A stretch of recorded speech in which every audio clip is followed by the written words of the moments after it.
नमस्कार दोस्तों, आप लोगों का मेरे चैनल पर स्वागत है। मित्रों, पिछले वीडियो में हमने 104 वन लाइनर क्वेश्चन तैयार किए थे जो बहुत ही महत्वपूर्ण थे, आने वाले यूपीएसआई एग्ज़ाम के लिए बहुत ही महत्वपूर्ण हैं। उस प्रकार आज फिर हम 104 या 105 वन लाइनर क्वेश्चन ऐसे तैयार करेंगे जो बहुत ही महत्वपूर्ण हैं आने वाले एग्ज़ाम से रिलेटेड।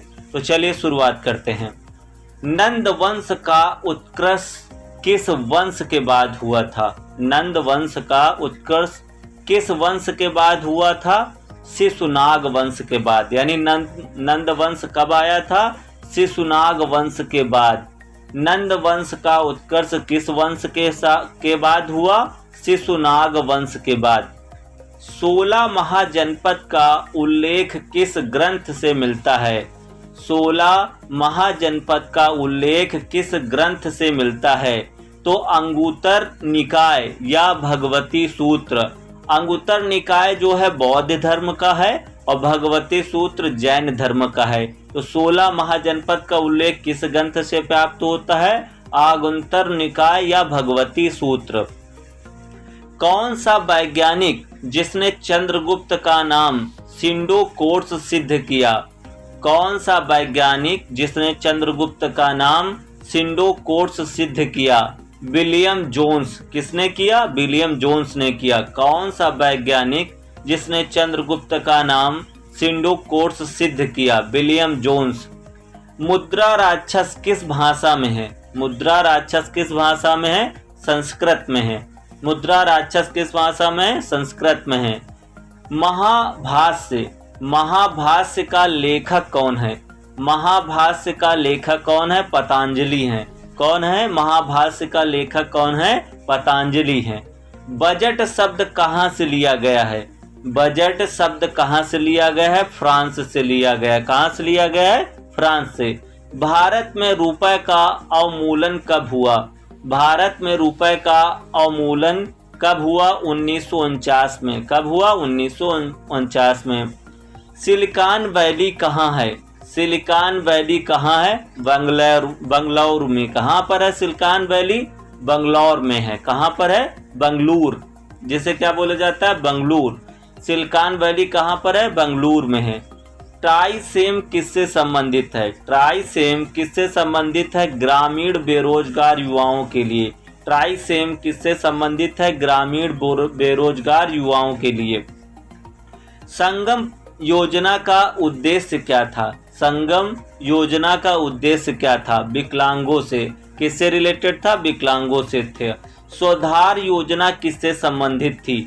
सुधार योजना किससे संबंधित थी? महिलाओं से। किससे संबंधित थी? महिलाओं से। बंधुआ मजदूर अधिनियम कब पारित हुआ? बंधुआ मजदूर अधिनियम कब पारित हुआ? 1975 से 76 के बीच। बंधुआ मजदूर अधिनियम कब पारित हुआ? 1975 और 1976 के बीच का समय। सहज योजना किससे संबंधित है? सहज योजना किससे संबंधित है? ऑनलाइन गैस कनेक्शन से। सहज योजना किससे संबंधित है? ऑनलाइन गैस कनेक्शन से। हरियाली परियोजना की शुरुआत कब हुई? हरियाली परियोजना की शुरुआत कब हुई? 27 जनवरी 2003 में। हरियाली परियोजना की शुरुआत कब हुई? 27 जनवरी 2003 में। गांधीवादी अर्थव्यवस्था किस पर आधारित थी? गांधीवादी अर्थव्यवस्था किस पर आधारित थी? न्यायशीलता पर। किस पर थी? न्यायशीलता पर। हिंदू वृद्धि दर किस वृद्धि दर से संबंधित है? हिंदू वृद्धि दर किस वृद्धि दर से संबंधित है? राष्ट्रीय आय से। हिंदू वृद्धि दर किस वृद्धि दर से संबंधित है? राष्ट्रीय आय से। मानवीय गरीबी सूचकांक। मानवीय गरीबी सूचकांक किस वर्ष विकसित किया गया? 1997 में। मानवीय गरीब सूचकांक किस वर्ष विकसित किया गया? 1997 में। चेहरे में कुल कितनी हड्डियां हैं? 14। चेहरे में कुल कितनी हड्डियां हैं? 14 हैं। बिंडाल टेस्ट। बिंडाल टेस्ट किसके लिए किया जाता है? बिडाल टेस्ट किसके लिए किया जाता है? टाइफाइड के लिए किया जाता है। बिडाल टेस्ट किसके लिए किया जाता है? टाइफाइड के लिए किया जाता है। डायबिटीज के रोगी को किस पेड़ की जड़ पिलाई जाती है? डायबिटीज के रोगी को किस पेड़ की जड़ पिलाई जाती है? डहेलिया। कौन से पेड़ की जड़? डहेलिया की। प्राथमिक रंग कौन से हैं? प्राथमिक रंग कौन से हैं? नीला, फिर उसके बाद लाल व हरा। नीला, लाल व हरा प्राथमिक रंग है। प्राथमिक रंग कौन से हैं? नीला, लाल व हरा। फोटोग्राफी में प्रयुक्त रसायन का नाम? फोटोग्राफी में प्रयुक्त रसायन का नाम क्या है? Silver bromide. सिल्वर ब्रोमाइड जो है फोटोग्राफी में प्रयुक्त रसायन है। कौन सा है? Silver bromide. टेबल शर्करा किसे कहते हैं? टेबल शर्करा किसे कहते हैं? सुक्रोज को कहते हैं। टेबल शर्करा किसे कहते हैं? सुक्रोज को कहते हैं। ओएनजीसी की स्थापना कब हुई? 1956 में। ओएनजीसी की स्थापना कब हुई? 1956 में। फेरल का सिद्धांत किससे संबंधित है? पवन की दिशा से। फेरल का सिद्धांत किससे संबंधित है? पवन की दिशा से। स्याही के धब्बों को छुड़ाने के लिए किसका प्रयोग किया जाता है? स्याही के धब्बों को छुड़ाने के लिए किसका प्रयोग किया जाता है? Oxalic acid. ऑक्जेलिक एसिड का प्रयोग किया जाता है। किसको? स्याही के धब्बों को छुड़ाने में। एक गेंद क्षितिज से कितने डिग्री कोण पर फेंका जाए? एक गेंद क्षितिज से कितने डिग्री कोण पर फेंका जाए कि वह अधिकतम दूरी तय कर सके? तो 45 डिग्री पर अगर आप फेंकेंगे तो वह अधिकतम दूरी तय कर ले। कितने डिग्री? 45 डिग्री। झूला झूलते समय कोई व्यक्ति झूले पर खड़ा हो जाता है तो आवृत काल पर क्या प्रभाव पड़ेगा? आवृत काल घट जाएगा। झूला झूलते समय कोई व्यक्ति झूले पर खड़ा हो जाता है तो आवृत काल पर क्या प्रभाव पड़ेगा? आवृत काल घट जाएगा। महाविभाजन वर्ष किस वर्ष को कहते हैं? महाविभाजन वर्ष किस वर्ष को कहते हैं? 1921 को। 1921 को।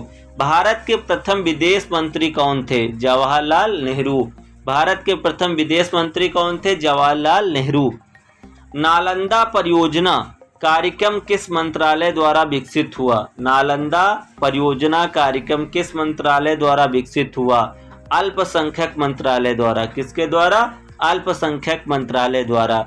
भारत का 20वां परमाणु बिजली घर कौन सा है? भारत का 20वां परमाणु बिजली घर कौन सा है? फैगा।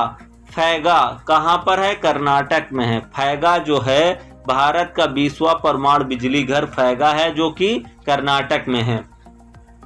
द्रव सोना किसे कहा जाता है? द्रव सोना किसे कहते हैं? पेट्रोलियम को। द्रव सोना किसे कहते हैं? पेट्रोलियम को। सफेद सोना किसे कहते हैं? कपास। सफेद सोना किसे कहते हैं? कपास को कहा जाता है। किसके सिक्कों पर बुद्ध का अंकन मिलता है? किसके सिक्कों पर बुद्ध का अंकन मिलता है? कनिष्क। किसके सिक्कों पर बुद्ध का अंकन मिलता है? कनिष्क के। 3 इडियट पाठकथा के संबंध में उठे विवादों से संबंधित पुस्तक के लेखक कौन है?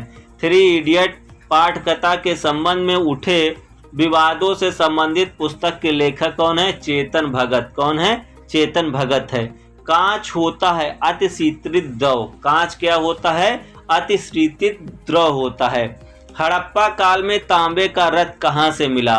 हड़प्पा काल में तांबे का रथ कहाँ से मिला? दैमाबाद से। कहाँ से मिला? दैमाबाद से। हड़प्पा काल में तांबे का रथ कहाँ से मिला? दैमाबाद में। डब्बावाला स्थापित है। डब्बावाला विस्थापित है मुंबई में। डब्बावाला स्थापित है मुंबई में। विश्व जल दिवस कब मनाया जाता है? 22 मार्च को। विश्व जल दिवस कब मनाया जाता है? 22 मार्च को। गीत गोविंद का अंग्रेजी में अनुवाद किसने किया? गीत गोविंद का अंग्रेजी में अनुवाद किसने किया? William Jones. किसने किया? विलियम जोन्स ने। सोमनाथ मेला किस राज्य में होता है? सोमनाथ मेला किस राज्य में होता है? कुमाऊं उत्तराखंड में। सोमनाथ मेला किस राज्य में होता है? कुमाऊं उत्तराखंड में। सोज ए वतन पुस्तक के लेखक हैं। सोज ए वतन पुस्तक के लेखक हैं प्रेमचंद। सोज ए वतन पुस्तक के लेखक कौन है? प्रेमचंद है। पंचायती राज किस सूची का विषय है? राज्य सूची का। पंचायती राज किस सूची का विषय है? राज्य सूची का। किस वेद को भारतीय संगीत का वेद कहते हैं? किस वेद को भारतीय संगीत का वेद कहते हैं? साम वेद को। किस वेद को भारतीय संगीत का वेद कहते हैं? साम वेद को कहते हैं। अथर्व वेद को अन्य किस नाम से जानते हैं? अर्थवांगी रस वेद। अथर्व वेद को किस अन्य नाम से जानते हैं? अर्थवांगी रस वेद। अर्थवांगी रस वेद से। गजनी वंश का संस्थापक कौन था? गजनी वंश का संस्थापक कौन था? सुबक्तगीन। कौन था? सुबक्तगीन। हुमायूं किन दो चित्रकारों को अपने साथ इराक से लाया था? हुमायूं किन दो चित्रकारों को अपने साथ इराक से लाया था? मीर सैयद अली, अब्दुल समद। मीर सैयद अली व अब्दुल समद को लेके आया था। चौसा का युद्ध कब हुआ? 1539। चौसा का युद्ध कब हुआ? 1539 में। चोल वंश की स्थापना किसने की? विजयालय ने। चोल वंश की स्थापना किसने की? विजयालय ने। चोल वंश की स्थापना किसने की? विजयालय। गौतम बुद्ध के अंतिम समय में उनका शिष्य कौन था? सुभद्र। गौतम बुद्ध के अंतिम समय में उनका शिष्य कौन था? सुभद्र। विश्व में सर्वाधिक ऊन उत्पादन करने वाला देश कौन सा है? ऑस्ट्रेलिया। विश्व में सर्वाधिक ऊन उत्पादन करने वाला देश कौन सा है? ऑस्ट्रेलिया। अग्निनीरजा रोग किससे संबंधित है? अग्निनीरजा रोग किससे संबंधित है? सेब से। अग्निनीरजा रोग किससे संबंधित है? सेब से। अवध का संस्थापक कौन था? शहादत खां। शहादत खां। मित्रों, ये आपके कुछ महत्वपूर्ण क्वेश्चन हो गए हैं। ये वीडियो ज़्यादा लंबा न करके मैं इसको पार्ट्स में करूँगा और आपको पूरे क्वेश्चन तैयार कराऊंगा, तो जिससे थोड़ा सा आपको बोरियत न महसूस हो, क्योंकि एक लगातार कंडीशन में फिर आदमी ऊबने लगता है। इसलिए मैंने इसको 10 या 11 मिनट का बनाया है और आप कम से कम 50 क्वेश्चन हो गए। अब फिर 50 क्वेश्चन का ऐसे 10-11 मिनट का ही बनाऊंगा।